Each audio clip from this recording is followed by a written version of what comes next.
शिवाजी विद्यापीठाच्या अधिसभेचे सदस्य म्हणून आमदार सुधीर गाडगीळ यांची नियुक्ती करण्यात आली आहे। राज्य विधानसभेचे अध्यक्ष राहुल नार्वेकर यांनी ही नियुक्ती केली आहे।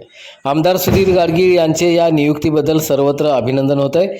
शिवाजी विद्यापीठाच्या अधिसभेचे नामनिर्देशित सदस्य म्हणून विधानसभेच्या एका सदस्याची नेमणूक करण्यात येते।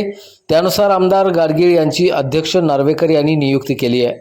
त्या संदर्भातील अध्यादेश विधिमंडळ सचिवालयातर्फे त्यांना देण्यात आला आहे। या नियुक्तीबद्दल आनंद व्यक्त करून आमदार गाडगीळ म्हणाले की महान शैक्षणिक परंपरा असलेल्या शिवाजी विद्यापीठाच्या अधिसभेचा सदस्य म्हणून काम करण्याची मला विधानसभेचे अध्यक्ष नार्वेकर यांनी संधी दिली आहे, त्याबद्दल मी त्यांचा मनपूर्वक आभारी आहे।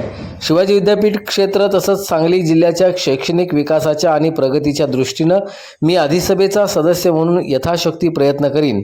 शैक्षणिक क्षेत्रातील प्रश्न सोडवण्याचाही प्रयत्न करत असल्याचं त्यांनी यावेळी बोलताना म्हटलंय।